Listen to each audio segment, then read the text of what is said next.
Top of the hour, 1 hour left on the SportsMax Zone for this Friday, and we are less than 1 week away from the start of the Cricket Hero Caribbean Premier League T20 tournament. It bowls off next week, Thursday, the 26th of August, with a final set to be played on the 15th of September. Now, this year's tournament will be played in St. Kitts and Nevis, with all 33 matches at Warner Park in Bastille. And of course, all matches will be seen live on the home of champions, SportsMax. Now, as we continue our build-up to the event, we are joined by Rayad Erit, captain of the St. Kitts and Nevis Patriots franchise. Rayad, welcome to the SportsMax Zone. Great to have you on. The St. Kitts and Nevis Patriots, outside of last year, built up a pretty strong reputation over the 3 or 4 years before that as a new franchise. How are things shaping up for this tournament coming up next week? Yeah, Lance, thanks for having me. It's been last year is one of the years, we want to forget. It wasn't our best year. And this year again, all of our overseas that we picked in the draft or before the draft became unavailable. But I think we have a very good team. We have a very strong team that is full of experience. The likes of Dwayne Bravo is here. The Universe boss is here. We have Fabian Allen, who is here with us this year, who didn't make it last year because of missing his flight. We have Shifin Rutherford as well. So I think we have a well-balanced team, a lot of youngsters, and obviously the older guys with the experience. Yeah. Red, a lot of the other teams that we have been looking at so far have lost some of their top performers from last year. If you look at the rosters for the teams, they are missing some of the teams, their best performers from 2020. Not so with St. Kitts and Nevis, because your top batsman last year was Evan Lewis, he's back. Your top bowler last year was one Rayad Erit, and you're back as well. Yeah, we it's good to have most of the guys back. Evan has been scoring runs at the international level. And he's someone who is very devastating at the top of the order, and it's good to have the core of the team back. With the addition of Dwayne, the Universe boss, as I said, Fabian is here. Rutherford, one of the most exciting youngsters in the Caribbean, and the likes of Drakes, who I think is a good performer. Devon Thomas is back with us, and we still have some good overseas pros. Bopara has been playing all over the world. He knows how to win T20 championship. Van der Meeken is here. He just played in England. We have the evergreen Fawad Ahmad. So I think we've covered most bases, and we are a team to reckon with this year. Definitely a team to be reckoned with. So Rayad, of course you would have seen the fixtures. You know the first match that you would be playing. What would be the approach as you take on the first team? We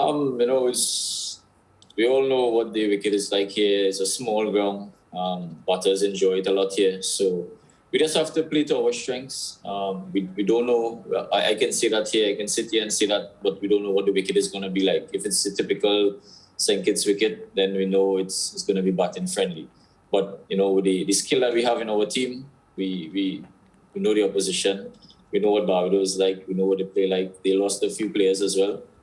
So our preparation is going well so far. We had our first practice session today, and the guys, they're excited. Everybody is raring to go. Yeah, and last year you all played the CPL with no fans at all within your bubble. This year, of course, there will be fully vaccinated fans at St. Kitts and Nevis, and that's your home ground, right, St. Kitts and Nevis. So does that work in your advantage in any way? Well, yeah, it's something that will be exciting to see fans back in the stadium. Last year, no fans at all. It's not what we're used to. But it's going to be nice to have fans back in the stadium. For most of us, it's going to be our first time with fans back in the stadium. So we're looking forward to that. And it's our home venue as well. So we have the 12-man advantage. Hopefully, we can do what the rest of the teams do and bounce off the crowd and feed off their excitement. Rayad, this is your third time with the St. Kitts and Nevis Patriots. What would it mean to win the CPL title this year? Yeah, it's everything to me. St. Kitts and Nevis Patriots never won. They've been in the final once. It'll be nice to live the trophy at home. So it's a lot of things, But our main focus is getting the right team out in the park, taking each game at its time. We're not going to look too far for ourselves. Our main goal is to qualify for the knockout stages, which I think we will do because we have a very good team. And, the guys itself, the team is very strong, very like a family. And I think, that's the most important thing. Yeah, Red, we've never seen CPL cricket with Dwayne Bravo not playing for TKR. He is now with the St. Kitts and Nevis Patriots, 37 years old, but we see him still playing for the West Indies and still looking as smart and deceptive with a ball as we have always known him to be. How much of a plus is his addition to the Patriot setup, you think? It's a big plus for us, Chris Gale's experience, my experience as well. And a lot of guys who are here, we're a very experienced team. So I think the youngsters here is going to learn a lot. And, if they can learn a couple of things from us, I think we'll do well. Yeah. At the top of the interview, Red, you did say you want to forget as quickly as possible what happened in the last season, which was a pretty poor season for you. Remember, Chris Gale led the St. Kitts and Nevis Patriots to the final in 2017. You reached the playoffs 2018. You reached the playoffs in 2019 as well. But then last year, I think you lost 8 of the 10 matches you played. But surely you have to dissect what happened in 2020 to ensure that this season is a lot better for you. What were some of the problems in 2020 that you're going to be keen to address? It started off with us, with our coach not being able to come. Just positive for Corona. Fabian Allen missed his flight. We sort of built a team around Fabian. He was one of our crucial guys in the team, one of the finishers. We didn't get that runs from the overseas players that were here. And I think that was one of the main factors, the overseas players not contributing, not expecting. We didn't get the runs that we wanted from them. These things happen in T20 cricket. Not every day you're going to turn up and, you got a result. But I think we learned from that as a team. We digest it. We take our licks, and this year I think we're preparing well. We have a lot of team building sessions, and you can feel a different energy this time around. Yeah, you mentioned the universe boss earlier on as well. 41 years old now, Chris Gale. You're not too far behind Rayad at 40 years old. Will Chris Gale be the opening bat, because we see him at number 3 now for the West Indies recently? Well, it's still up in air. I think he's at number 3. He wants about a number 3. So we're going to give him what he wants. Obviously, it's what's best for the team. Whatever works best for the team, the combination. We're still trying to finalize our final 11. So it all depends on what our final 11 is. Yeah, and finally, can you talk briefly about the preparation? Because I know a lot of the teams would have just been arriving. There's a quarantine issue and so on. But how sharp will you guys be for the start on Thursday? I think the support staff is doing everything that they can to make sure that we are ready. We're using whatever facilities that we have.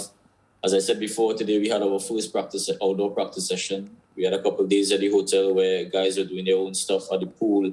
The physio, the trainer, they were making sure that we get the work done. So I don't think we have any excuses. We've been putting in the work. You can see that the guys are really eager to do well.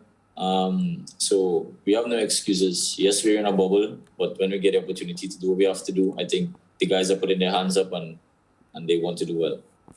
Yeah, okay. Well, Rayad, thanks for talking to us. All the best for the St. Kitts and Nevis Patriots. We like your squad. We think there are some exciting players there. And as you said, a good mix of experience and youth. And we're looking for St. Kitts and Nevis Patriots certainly to do a lot better than you did in 2020. Thanks for talking to us. Definitely, man. Thanks for having me. Yeah, and Mariah, I know you're going to be very keen on the St. Kitts. We know you're a TKR fan, but there are a couple of Trinis in the TKR set, in the St. Kitts and Nevis Patriots setup. That would be exciting for you. So you'll be keeping an eye on them, I'm sure. Definitely, because Rayad Erit himself, somebody that I know very well from Trinidad and Tobago. Then Dwayne Bravo, I love his energy. And I was, most upset when he had to leave TKR, but I also understand, he wanting to take on different challenges. Evan Lewis again, somebody, I love to see bat. So you're right. There are a lot of Trini players in St. Kitts and Nevis Patriots. And I have to say, Lance, I feel as if this year they have a very strong chance, because if you look at them on paper, normally when you, and Rayad said it, normally when you look at the St. Kitts and Nevis Patriots with Fabian Allen missing the flight last year and whatnot, you already started the 2020 competition on a low note, but this year I feel like they're starting on a high. Yeah, I think so. And to be honest with you, as we had discussed earlier on in the week when we were assessing the squads and looking at the different rosters, all of the teams have match-winning players in their setup. So, until the tournament starts and you see the momentum of the teams and the teams that with the players that are showing form, it's very hard from this standpoint to predict a winner, because, I think the St. Kitts and Nevis team, if you look at their roster, Chris Gale, we know what he gives, and the experience of a Rayad Erit with the ball. He's very hard to score off Rayad Erit, and he now has Bravo to help him. And as you said, Dwayne Bravo, this squad is pretty deep. If they get to the final, Chris Gale would be just about 5 or 6 days before his 42nd birthday. The universe boss not getting any younger. But you know what? I think Chris Gale has something to prove. There's a lot of debate going on through the Caribbean now about whether he should go to the T20 World Cup this will be or when he not. proves. And Chris Gale is the type of person, when the microscope is on him to deliver, he finds a way to perform. And I think he will consider this Patriots assignment here an opportunity for him to show the fans that he's ready for the T20 World Cup in the UAE. I agree, Lance. And just one more thing, because I know we have to go whenever. Normally when it's CPL time, I have this confidence that TKR is going to win. Nobody can tell me otherwise. This year, I have to say I'm a bit nervous, because there are a couple of teams that I know are going to be like massive challengers. Yeah, and I know part of that is because DJ Bravo isn't there, so he would be one of the reasons why you're so confident with the TKR, and he's not there this time. We go to break. Still a lot more to come on the SportsMax Zone.